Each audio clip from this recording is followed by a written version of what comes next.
Hey, what's up, everybody? Welcome back. I'm going to try to do this video quickly because I don't have so much time, but I actually wanted to do this one last week or even earlier this week because it's going to be about Shavuos, Breslov stories and customs and information. They always release a booklet with basically all the information spread out through Siach Sarfei Kodesh about different holidays. We've done this before in Hanukkah and Purim, maybe even Pesach, so they have one here on Shavuos, and I'm going to read it from my computer. We're going to go through it. There's a lot of information. I don't have so much time right now, so we're going to do the relevant stuff and not every single story that we see inside. So let's begin. I'm going to leave a link to the PDF of Siach Sarfei Kodesh, the special booklet on Shavuos, which is all the Breslov stuff about Shavuos, like I just said. And yeah, let's do it. So I'm going to leave a link and I'm going to read from my computer. So if I'm looking really closely, don't be freaked out. Okay? So it starts off about the Baal Shem Tov. It talks about the Baal Shem Tov, and it said that there was 5 times of the year that the Baal Shem Tov would daven really, really early. We know that the Baal Shem Tov, he used to pray Vesikin every day. But there was times of the year that we would daven even earlier than that. Mamish at Me Alois HaShachar Mamish. I'm not sure what the difference is. I'm not a bucky on times, but there was 5 times, and these 5 times were on Shvi Shel Pesach, on Shavuos, the first day of Shavuos, because Baal Shem Tov did 2 days of Shavuos because he lived outside of Eretz Yisrael, on Tisha B'Av, Hoshana Rabbah, and Purim. And this is what Breslovers are also known to do. And yeah, okay. And it says over here that the Baal Shem Tov passed away on the day of Shavuos between the Tefillah Shachris and Musaf, but it doesn't say which day, which is interesting because there's a machlokes, I think, of which day it was. So if anybody knows, I've looked it up before and I'm pretty sure there is a consensus, but over here it just says that he passed away on Shavuos, so the yard site of the Baal Shem Tov is on Shavuos. And a lot of people go to Mezhebush for Shavuos, for the outside. I don't know what's going to be this year. Over here is an interesting story about Rabbi Baruch of Mezhebush. He talked about his Birkas Kahanim, the blessing of the Kahanim that they did on Yontif, that he was able to be Paul Yeshuas. He was able to do a lot of Yeshuas for people. That one time on Achron Shel Pesach, after davening, his son-in-law, Rabbi Berki, who was the son of Rav Shlomo Karliner, came to Rabbi Baruch HaMezhebush and told him to pray during Birkas Kahanim on for his son who was sick. And Rabbi Baruch HaMezhebush said to him, "Why didn't you come to me before Birkas Kahanim? Now you're going to have to wait until Shavuos, because they didn't do Birkas Kahanim every day, like we do in Eretz Yisrael, in certain parts of Eretz Yisrael. They do it every day." But obviously in Ukraine or wherever it was back then, they only did it on Yom Tovim.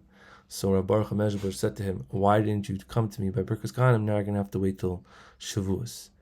And And then he would be able to be Polish Shavuos. So we see that Shavuos is a big time.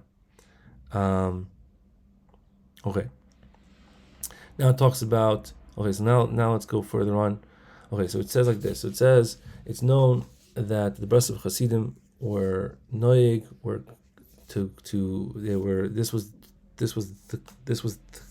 I can't even talk anymore today.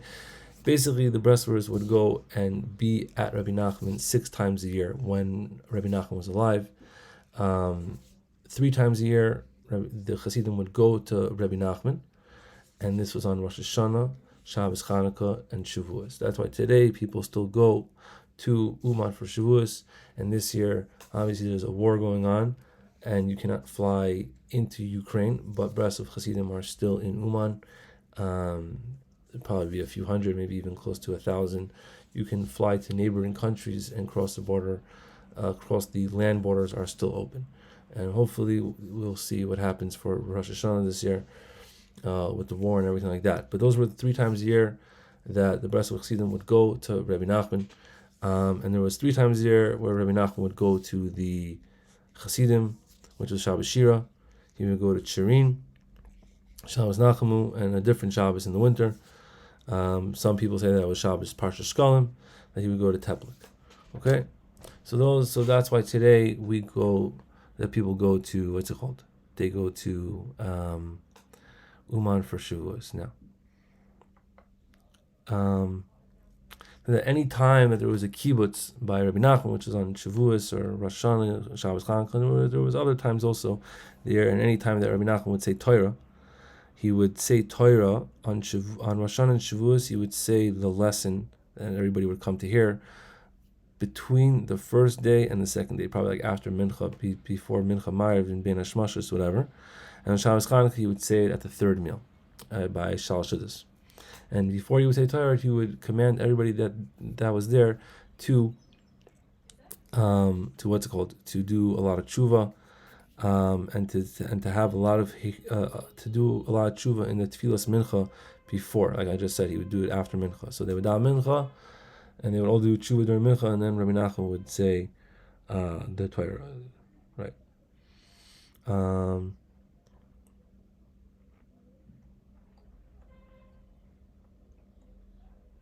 Okay, so those were times to go. It's not a chiyuv like Rosh Hashanah. Rosh Hashanah is a real chiyuv, but I mean, kind of. But Shavuos is good. But it says over here that I heard from Rabbi Yeshaya, who heard from his father. Who's Rabbi Yeshaya? His father was Rabbi Yudel, who was a big student of Rabbi Nachman. At one time, Rabbi Nachman said about the inyan of the Olam HaToyu, right? And he said that to be saved from the Olam HaToyu, which is not like so well versed of what he's talking right now, but I think he's talking about like when you get to Shemayim or whatever after you pass away, Chas v'Shalom, you could be stuck in a world or whatever, something like that. And Rabbi Nachman said to be saved from this is that you should swear that you should always be that basically you're always going to be at these three times by Rabbi Nachman on Rosh Hashanah. By these three times by Rabbi Nachman, which were the 3 times of Rosh Hashanah and Shavuos on Shabbos Chanukah, and what's it called? And if you do that, then you'll be saved from the Olam HaToyu. Okay, let's keep on going further down. Skip this story over here.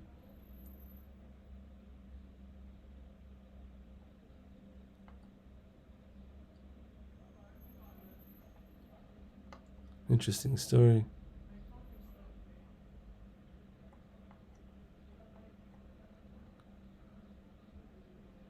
He said, one time, Rabbi Nachman said a story about a Rav who was stuck in the Olam HaToyu for 28 years.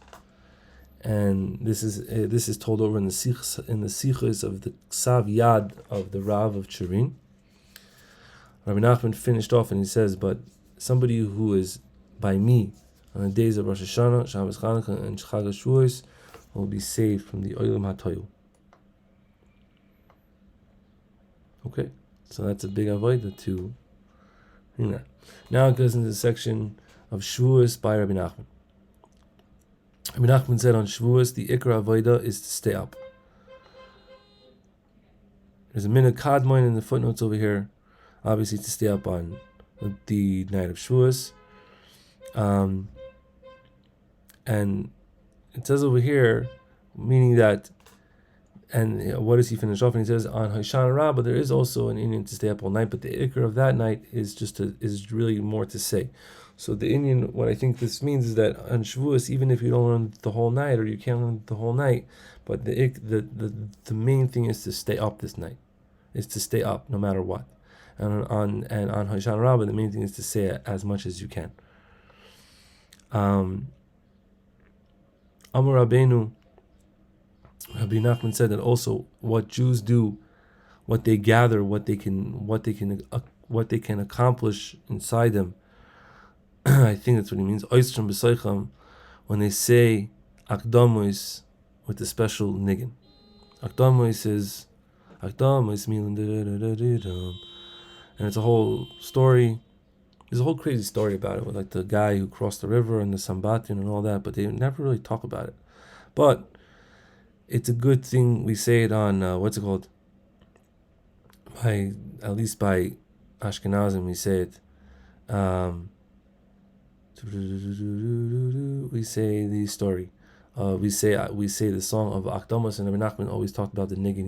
He also mentions in Sichos Ran that the niggin is very high. Sichos Ran, Rabbi Nachman praised the niggin of Akdamos very much, and he says that this niggin is mamish the highest, and there's such beautiful praise of Hashem in the niggin of Akdamos. When we say it with the niggin, then everything is good, and it's mamish, and it's very, very holy. Now let's keep on going over here.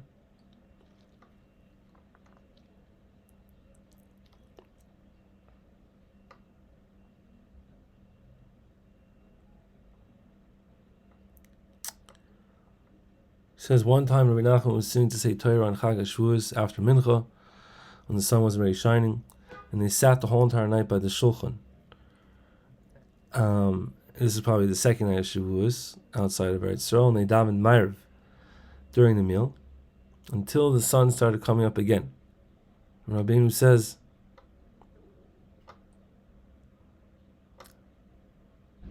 that the sun, it really should be that the sun should say, I didn't even set and I was still seeing you, and now when I came back you were still here. They sat from when the sun was going down until the sun was coming back up together. There was a story that was either by Shavuos or by Hanukkah, that Rabbi Nachman was sitting at the table with the Hasidim, and he says, who could have so much chutzpah to sit by my table with the hirur, meaning with a bad thought. He says, and Rabbi Nachman said, I'm not talking about the Anshe Chirin and not the Anshe Breslov, the different groups from different cities who came to him, and not the Anshe Teplik, but the city of Tarvitza, he didn't say. And the Breslov Chassidim understood that there was somebody there from Tarvitza, and he didn't have good shalom bayis already for 2 years, and that's why I guess maybe he was having a hirur, I don't know. But takeoff, and right away Rabbi Nachman got up from the table and he went into his room, and the guy stood by the doorway who Rabbi Nachman was talking about, and he cried very much. And the Breslovers went to Rabbi Nachman and they asked Rabbi Nachman to daven for him and everything until Rabbi Nachman promised him that he would go back to his house and everything would be good, and he had peace, Baruch Hashem. Okay, so now it gets into a little story about Rabbi Nachman went to the city. Rabbi Nachman, we were doing a lot of videos where Rabbi Nachman traveled to different places, and one of the places he traveled to was Zaslav. So what's going on over here? Why did he get to Zaslav? So it says over here that Rabbi Nachman, when Rabbi Nachman's first wife got sick, Rabbi Nachman wanted to go to the doctors in Oishtraha, and to the doctor, specifically the Dr. Gordon. He was a Ger Tzedek, something he was about tshuva. Even though Rabbi Nachman was against doctors, but sometimes he did go to doctors, especially for his wife, who was the doctor. This guy, Dr. Gordon, was the wife of the Maggid of Mezrich. But when they went to Ostra, she did not want to be there, and she said that she wants to be in Zaslav because they have great doctors there, and also they had some family that lived there. And she passed away there on Erev Shavuos. So the yard side of Rabbi Nachman's first wife is on Erev Shavuos, which is pretty wild. So even still, the Chassidim gathered by him in Zaslav, right? He said that. So Rabbi Nachman, already he was there, and he already sent a letter to the Chassidim not to come to him for Shavuos because he was there. His wife was sick, whatever. But Rabbi Naftali, who knew that the true will of Rabbi Nachman was to come to him, he wrote a letter to all the Breslov Chassidim. He said, even still that Rabbi Nachman said not to come, we're going to go to Zaslav. And it happened, and everybody went. And they came ready before Chag Shavuos. And there was a great connection between Rabbi Nachman and his students that year, even more than other years. And then they say a story that Rabbi Nachman was sitting there. This is, I guess, a few days before his wife died. And he was sitting there in this small shul that was shaykh to the hachayot mishubir, like the tailors of the city, their little shul, whatever, and the Breslovers, they were noig to daven and to scream with a lot of Hasiris and everything like that in the last Sfiras Omer. And every single day, more and more Breslovers would be coming to be with Rabbi Nachman for Shavuos, and they would scream and everything like that. And the Shamish of the Beis Knesses, who is also Shishim Sham Games Rabbi Nachman, he didn't understand that these Hasidim were Rabbi Nachman's Hasidim. And he was talking to Rabbi Nachman, and he was saying that there was all these guys, all these crazy Mishugoyim are coming. They're screaming on top of their lungs. And they're davening Sfira for so long. And he can't even close the shul until later. And Rabbi Nachman didn't answer him anything. And then more and more came. And then the guy came back to Rabbi Nachman. And he was talking about the thing. And Rabbi Nachman didn't again answer him. And then when he saw that everybody came and Rabbi Nachman was with them, then he understood that they were asleep, and he was very embarrassed about that.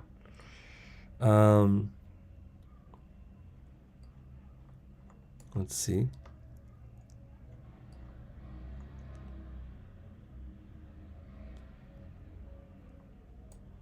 And also it says over here a story about Rab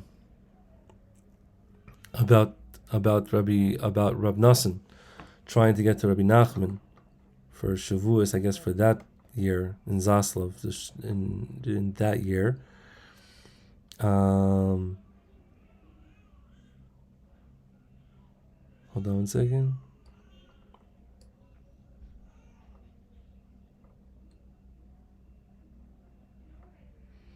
I don't know. I can't get into that story right now. Let's keep on going down over here.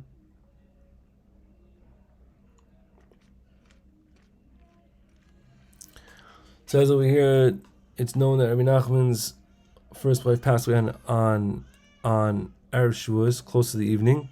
And on that night, on Shavuos, Rabbi Nachman says, if I wasn't so embarrassed, I would already say that they should already find another shidduch for me.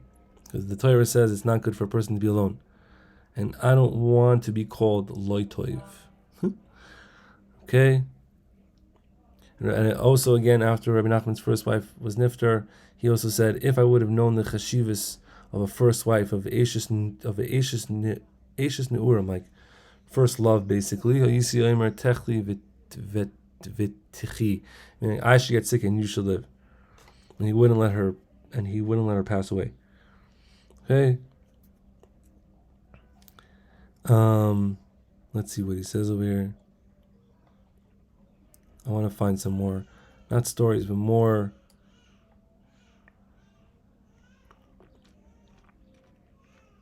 I want to find more like information on certain things like about Shavuos, because there's a lot of information here.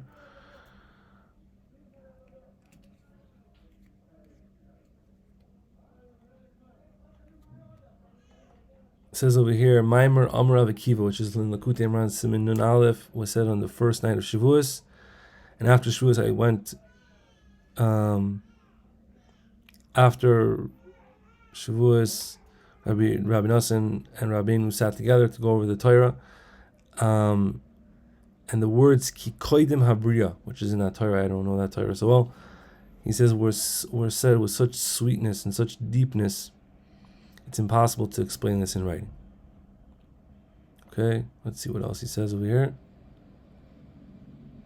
I'm just going through this whole booklet. There's a lot, and I want to do more, but I don't have time. Let's keep on going. I'm sorry. What's this over here?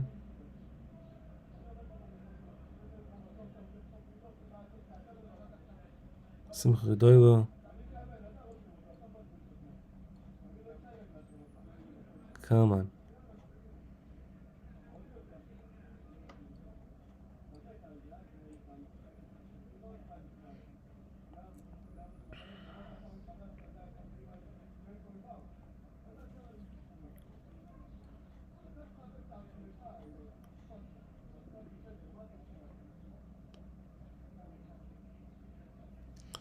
Okay. Now it talks about the kibbutz at the time of Rav Nosson. Rav Nosson said that the Indian of Rabbeinu was Rosh Hashanah, the Indian Shali is Yom Kippur. They would gather by him on Yom Kippur. And there was Hasidim who would go to him on Yom Kippur without like such a big deal. And for Shavuos, more people would go to Rav Nosson than at the time of Yom Kippur. The times in the lifetime of Rav Nosson, the Breslov Hasidim would gather by him on Shabbos, Chanukah, and Shavuos, and the journey to him was like they were going to Rabbi Nachman Mamish. But after Rav Nosson was nifter, this did not happen, and then people started going to Uman.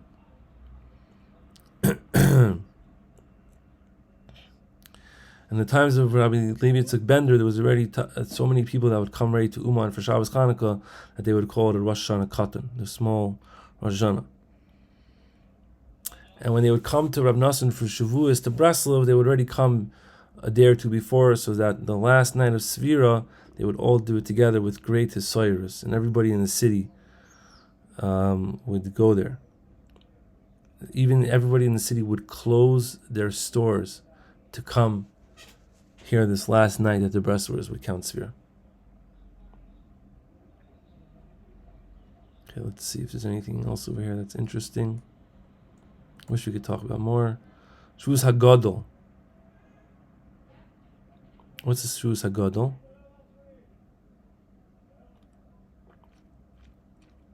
It was a Shavuos HaGadol where there was like one of the greatest gatherings by Rav Nosson.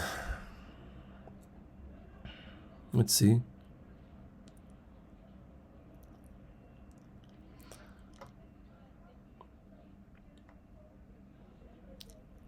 I don't know what year it was, but there was a big time where everybody gathered about.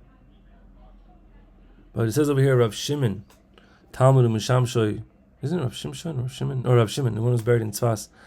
He was a Talmud and the Mishamish of Rabbi Nachman, came from Eretz Yisrael after 10 years of being there, after Rabbi Nachman died, to be on Rosh Hashanah in Uman.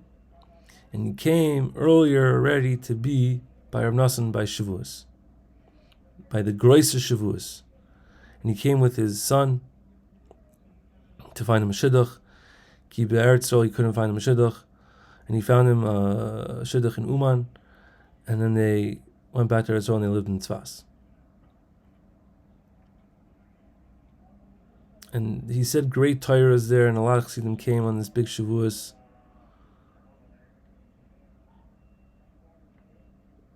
And during one of the lessons that Rav Nosson was talking about, and was very holy, Rav Shimon, who was the Gabbai of Rabbi Nachman, turned to Rabbi Yitzchak, who was the son-in-law of the Maggid of Mitarvitza, Rabbi Itzel, and he said to him, I always thought Rav Nosson was a Talmud of Rabbi Nachman. Now I see that he is the Rebbe himself, which is wild too.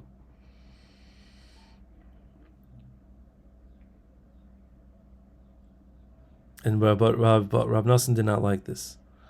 That the Chassidim were saying like he's speaking with such a soyrus. That's why it's called the Shavuos HaGadol. He was speaking so much about the greatness of Rabbi Nachman. So the Chassidim were like, wow, he is like the Rebbe, and Rav Nosson was like, no, I'm not the Rebbe. I know that I'm not the Rebbe, and I know that I'm not the Rebbe. Let's see, anything else over here?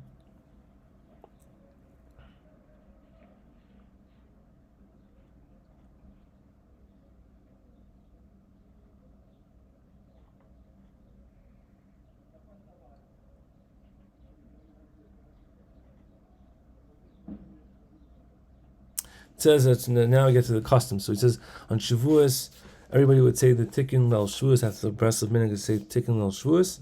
That after they would do that, they would dance a lot. And there was people who just danced the whole night in Breslov. That's what I heard. I've never seen it, but that's what I've heard. He danced the whole entire night until it was time to go to the mikveh before davening. He says at the time that they said Hagdamas, there was many of the Breslov Chassidim would actually cry because it was such hisoyrus.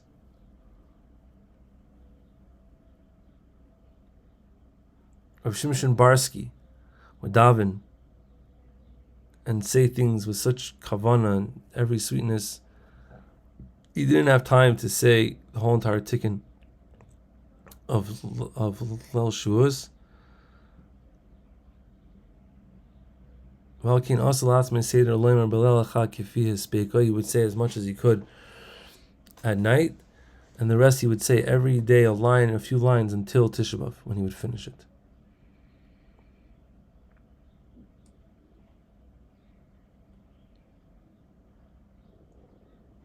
Anything else?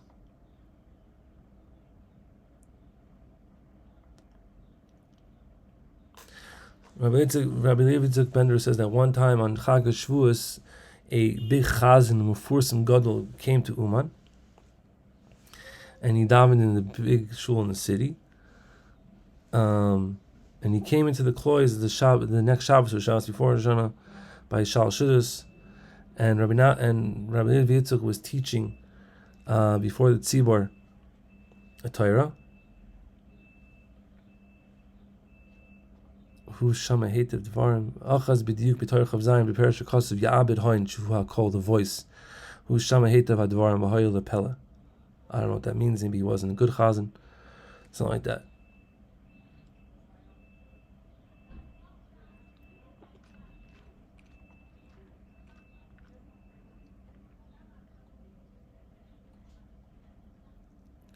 Okay, now we get to minhagim.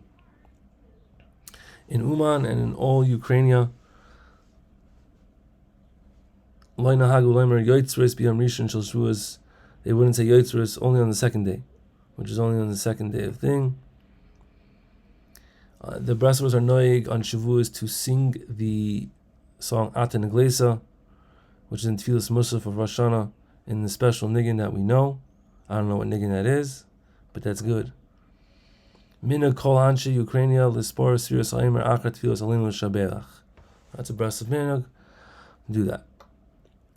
All the Breslovs are noig to not take any haircuts until Shavuos mamish, like the shitas of the Arizal. No hagu toishve Ukraine, to eat on Suda Shabbos shabin Pesach l'Shavuos chatichas matzah that's left over from matzah. I did not know that. Cool.